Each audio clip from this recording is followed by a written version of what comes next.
જીવન જીવવાનું છે એટલે જીવો છો કે વિતાવવું પડે છે?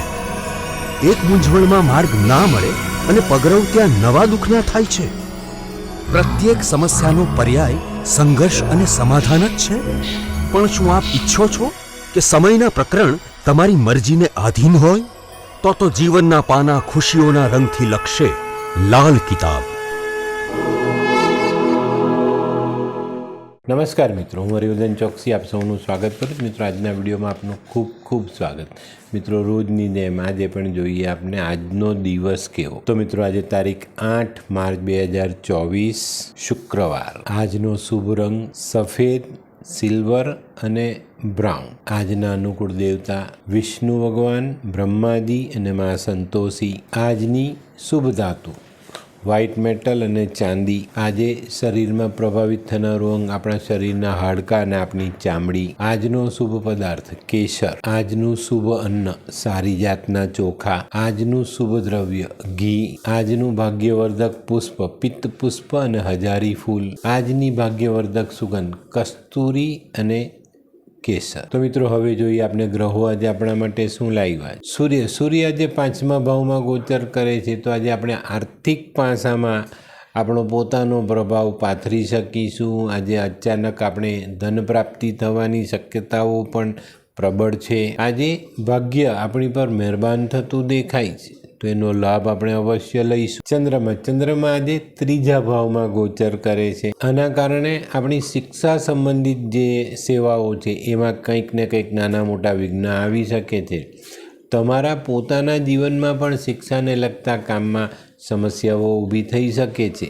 આજે બહેન, ભાણે, દીકરી, ફોઈ, માસી, સાડી આવા પાત્ર સાથે જીભાજોડી ન કરવી, વાદ વિવાદ ન કરવો. મંગળ આજે 1લા સ્થાનમાં ગોચર કરે છે. તો મિત્રો, આજે આપણે આપણા ગુસ્સા પર કંટ્રોલ કરવાનો છે. આપણી વાણીમાં અપશબ્દનો ઉપયોગ ન થાય એની કાળજી રાખવાની. આજે મફતમાં કોઈ વસ્તુ સ્વીકારવી નહીં કે એનો ઉપયોગ કરવો નહીં. બુધ આજે 5મા સ્થાનમાં ગોચર કરે છે. તો મિત્રો, આજે આપણું ભૌતિક સુખ વધી શકે છે. આજે અચાનક આપણા અટકેલા પૈસાઓ આપણે પાછા મળી શકે છે. તો આજનો દિવસ આર્થિક બાબતમાં આપણે સારો ફાયદો મળે. આજે જ્યોતિષમાં અને ગ્રહોના જ્ઞાનમાં તમારી રુચિ વધતી જાય. ગુરુ આજે 6ઠા સ્થાનમાં ગોચર કરે છે. તો મિત્રો, આજે આપણી સ્થિરતા જોખમાતી હોય ને એવો અનુભવ થાય. તો આજે આપણા ધંધાના, વેપારના, સામાજિક બધા કામોમાં આપણે ધ્યાન આપવું જરૂરી દેખાય. ચણાની દાળ દાન કરો, ચોક્કસ તમને એમાં રાહત મળે. આજે છે ને કુટુંબના સભ્યો સાથે વાદ વિવાદ ટાળશો એટલો સારો ફાયદો મળે. શુક્ર આજે 1લા સ્થાનમાં ગોચર કરે છે. તો મિત્રો, આજે આપણા શારીરિક જે તાકાત છે ને એમાં કંઈક નાની મોટી કમી આવતી જરૂર રીતે આપણે દેખાય. આજે સંતાન પ્રત્યેની ચિંતા વધે. ગાય, કાગડા, કૂતરાને ચોક્કસ રીતે ખાવાનું નાખજો. શનિ આજે 5મા સ્થાનમાં ગોચર કરે છે. તો મિત્રો, આજે તબિયતનું ધ્યાન અવશ્ય રાખજો. જે લોકોને પેટની તકલીફ છે, પ્રેશરની તકલીફ છે, એ લોકોએ પોતાના આરોગ્યને જરૂરથી સંભાળવું જોઈએ. આજે કોઈ મજૂરને દૂધ પીવડાવીને દિવસની શરૂઆત કરજો, ચોક્કસ સારો ફાયદો મળે. રાહુ આજે 10મા સ્થાનમાં ગોચર કરે છે. તો મિત્રો, આજે આપણું કર્મસ્થાન થોડું નબળું પડતું હોય ને એવો અનુભવ થઈ શકે. આજે તડકામાં બહાર નીકળો ને તો લાઇટ કલરની ટોપી પહેરીને નીકળજો, વધુ ફાયદો.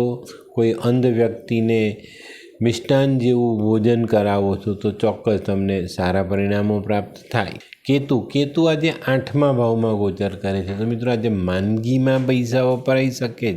અને આજે ખાસ ધ્યાન રાખવાનું છે, કોઈ પણ રીતે માનસિક ટેન્શન આવે તો આપણા મનની અમુક એવી વાતો હોય જે કોઈને ન કરવાની હોય, એવી વાત કોઈ અજાણ્યા માણસને કહી નહીં દેતા, નહીં તો ભવિષ્યમાં એ માણસ એનો દુરુપયોગ કરી શકે. તો મિત્રો, આ તો તમારા માટે આજનો દિવસ કેવો હોય એનું સંપૂર્ણ વર્ણન. તો મિત્રો, આજનો વિડીયો ગમ્યો તો લાઈક કરો, શેર કરો. યુટ્યુબ જોનારા શેર કરે અને સબસ્ક્રાઈબ કરે. હું હરિવર્ધન ચોકસી આપ સૌની રજા લઉં. ફરી મળીએ નવા વિડીયોમાં નવી જાણકારી સાથે. તો ચાલો બદલીએ જિંદગી. નમસ્તે.